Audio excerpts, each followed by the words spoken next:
नमस्कार दोस्तों, स्वागत है आपका स्मार्ट स्टडी राजस्थान के यूट्यूब चैनल पर। आज है 17 जनवरी और 17 जनवरी की जितनी भी महत्वपूर्ण राजस्थान करंट अफेयर्स बन रहे हैं वो इस क्लास में मैं आपके सामने लेकर आया हूं। आज की 17 जनवरी की करंट अफेयर्स के साथ साथ मैं आपके सामने पिछले 2-3 महीनों की जो महत्वपूर्ण Rajasthan current affairs one liner बन रही है वो भी मैं लेकर आया हूं, ताकि आपके साथ साथ में रिवीजन भी हो जाए। तो शुरू करते हैं आज की इस महत्वपूर्ण क्लास को पहले ही महत्वपूर्ण सवाल के साथ। क्या है? मलेशिया में प्रदेश का प्रतिनिधित्व करेगी अंजू बाला। वेरी वेरी इंपॉर्टेंट है, ये क्वेश्चन एग्जाम में जरूर छपेगा। मलेशिया में 21 व 22 जनवरी 2023 को आयोजित 2 दिवसीय अंतर्राष्ट्रीय साहित्य संस्कृति संगोष्ठी में राजस्थान का प्रतिनिधित्व कौन करेगी? गंगानगर जिले की अंजू बाला स्वामी करेगी। वेरी इंपॉर्टेंट है। भारत व मलेशिया सांस्कृतिक संबंध विषय पर आयोजित संगोष्ठी में व्याख्यान के लिए अंजू बाला स्वामी को आमंत्रित किया है। अब ये तो है अंजू बाला, और एक मंजू बाला के नाम से खिलाड़ी भी फेमस है, तो मैं साथ में लेकर आ गया स्मार्ट फैक्ट में, ताकि आपके कंफ्यूज ना हो। तो मंजू बाला कहाँ की है? झुंझुनू की है। और खेल कौन सा है? हैमर थ्रो, याद रखना। नेक्स्ट क्या है? सप्ताह में 2 दिन आमजन हेतु खुला रहेगा संविधान पार्क। वेरी इंपॉर्टेंट है, एग्जाम में पूछा जा सकता है। अब इस संविधान पार्क, ये वही संविधान पार्क है जिसे 3 जनवरी 2023 को राष्ट्रपति द्रौपदी मुर्मू ने इसका लोकार्पण किया था। इसी को अब आमजन हेतु सप्ताह में 2 दिन खुला रखने के लिए कल यानी 16 जनवरी 2023 को राज्यपाल कलराज मिश्र ने ऑनलाइन विजिटर बुकिंग प्रणाली का लोकार्पण किया था।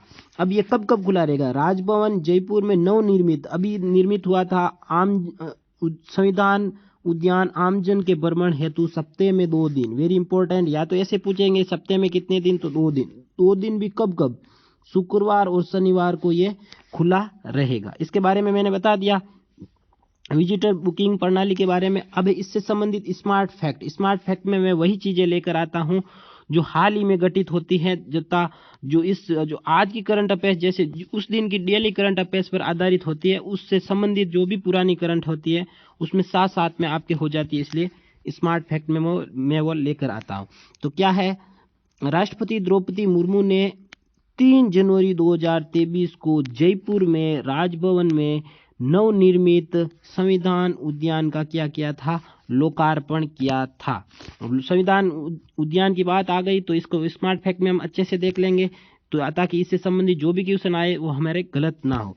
तो संविधान पार्क का शिलान्यास कब किया था? तो 26 जनवरी 2022 को राज्यपाल श्री कलराज मिश्र ने किया था। किसके द्वारा किया गया? कलराज मिश्र के द्वारा। अब इसका वास्तुकार कौन है, आर्किटेक्चर कौन है? तो अनूप बर्तरिया है। वेरी इंपॉर्टेंट है, याद रखना। Next, Sufiya Qatar marathon south to north दौड़ में हिस्सा लेने वाली विश्व की पहली महिला बनेगी। तो राजस्थान की ऐसी महिला जो विश्व अंतर्राष्ट्रीय स्तर पर अपना नाम रोशन करेगी, तो इसके बारे में तो एग्जाम में जरूर पूछा जाएगा। तो याद रखना, ये सोफिया खान कहाँ की है? अपने अजमेर जिले की। तो राजस्थान के अजमेर की Sufiya Qatar marathon south to north दौड़ में हिस्सा लेने वाली विश्व की पहली महिला बनेगी। तो ये सूफिया विश्व की पहली महिला बनेगी, लेकिन है कहाँ की? तो याद रखना, ये अजमेर जिले की है। अब इसके बारे में और भी क्या उपलब्धि है? सूफिया ने 2019 में कश्मीर से कन्याकुमारी की दूरी सिर्फ 87 दिनों में पूरी करके Guinness book of world record में अपना नाम दर्ज करवाया।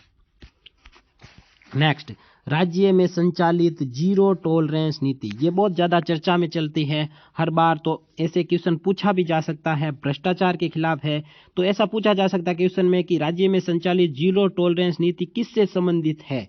तो वेरी इंपॉर्टेंट है, एग्जाम में पूछा जा सकता है। तो राज्य सरकार द्वारा भ्रष्टाचार के खिलाफ संचालित जीरो टॉलरेंस नीति काफी कारगर साबित हो रही हैं। इसका संचालन राजस्थान पुलिस के भ्रष्टाचार निरोधक ब्यूरो ACB द्वारा किया जा रहा है। इंपॉर्टेंट लगा लेना इसे आप। नेक्स्ट, अब आज की करंट अफेयर्स में इतना ही है। जितनी भी करंट अफेयर्स जो महत्वपूर्ण एग्जाम में आने लायक होती है वो उतनी ही मैं लेकर आता हूँ। ज़्यादा लाने का कोई औचित्य नहीं, आपका भी टाइम वेस्ट होता है और वो एग्जाम में आने लायक भी नहीं होती। तो अब मैं क्या कर रहा हूँ, साथ साथ में आपके वन लाइनर ऐसे 10-20 क्वेश्चन लेकर आ रहा हूँ ताकि वो आपके रिविजन हो जाए साथ साथ में। तो आज शुरू करते हैं पुराने वन लाइनर को। कल भी दिया था मैंने, कल वाली क्लास में भी, और आज भी दे रहा हूँ। क्या है, पंडित नेहरू बाल सप्ताह, जिसका आयोजन 14 से 20 नवंबर 2022 को कब से किया जा रहा है? बाल दिवस से अपने 7 दिन तक, सप्ताह है तो 7 दिन तक, तो 14 से 20 नवंबर 2022 तक आयोजित किया गया। और अगला है सौर कृषि आजीविका योजना, जिसकी शुरुआत अपने 30 सितंबर 2022 को की गई और 17 अक्टूबर को इसका पोर्टल लॉन्च किया गया, ये भी याद रखना। तो आपने ये क्या है, ये किससे संबंधित है, क्वेश्चन ऐसे पूछा जा सकता है। तो बंजर भूमि पर सोलर प्लांट विकसित करने हेतु राज्य सरकार इसमें क्या देती है, सहायता देती है। देश का पहला राजेंद्र प्रसाद अवार्ड किसे दिया गया? प्रोफेसर रमेश अरोड़ा को, जो राजस्थान विश्वविद्यालय से संबंधित थे। अगला है block chain centre of excellence स्थापित करने हेतु, राजस्थान में block chain centre of excellence स्थापित, ये ई गवर्नेंस से संबंधित है।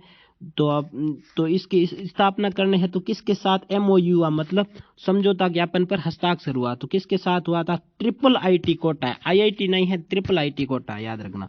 नागरिक प्रशिक्षण संस्थान कहाँ स्थापित होगा? तो दौलतपुरा जयपुर के अंदर स्थापित होगा।